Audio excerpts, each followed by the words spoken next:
Hi friends, one more mini వ్లాగ్తో మీ ముందుకు వచ్చేసాను. సింహాచలం గిరి ప్రదక్షిణ వ్లాగ్తో మీ ముందుకు అయితే వచ్చేసానండి. ఏంటి సింహాచలం గిరి ప్రదక్షిణ అయి చాలా రోజులైంది, ఇప్పుడు వీడియో ఏంటి అనుకుంటున్నారా?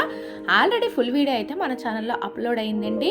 నేనైతే షార్ట్ వీడియో పెడదామని చెప్పి ఇది కూడా వీడియో తీసాను. కానీ ఊరు వెళ్ళడం, మళ్ళీ వచ్చిన తర్వాత హౌస్ క్లీనింగ్, ఈ అన్ని హడావిడిలో నేనైతే వీడియోస్ పోస్ట్ చేయడం కొంచెం లేట్ అవుతుందండి.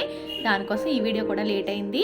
అలాగే గిరి ప్రదక్షిణ తిరుగుతూ మా గోదావరి రెడ్డి కల్చరల్ అసోసియేషన్ వారి ప్రసాద వితరణ కార్యక్రమం దగ్గరికి అయితే వచ్చి అక్కడ ప్రసాదం తీసుకున్న తర్వాత ఇక్కడైతే కాళ్ళ నొప్పులు ఉన్న వాళ్ళకి నొప్పులు తగ్గడానికి స్ప్రే చేస్తున్నారండి. అలాగే అక్కడక్కడ ఇలా సింహాచలం స్వామివారి మండపాలు అయితే ఏర్పాటు చేశారు. అలాగే నైట్ అంతా కూడా ఇలా గిరి ప్రదక్షిణ తిరుగుతూ స్వామివారి దర్శనానికి అయితే నేను వెళ్ళానండి. సింహాచలం గిరి ప్రదక్షిణ ఫుల్ వీడియో చూడాలి అనుకుంటే మన ఛానల్ నేమ్ పైన అయితే నేను లింక్ అయితే ఇస్తానండి. ఒకసారి లింక్ క్లిక్ చేసి ఫుల్ వీడియో చూసేయండి. సింహాచలం గిరి ప్రదక్షిణ అంటే ఎలా ఉంటుంది, ఎంతమంది జనాలు వస్తారనేది ఫుల్ డీటెయిల్ అన్నీ ఆ వీడియోలో ఉంటాయి. Bye bye.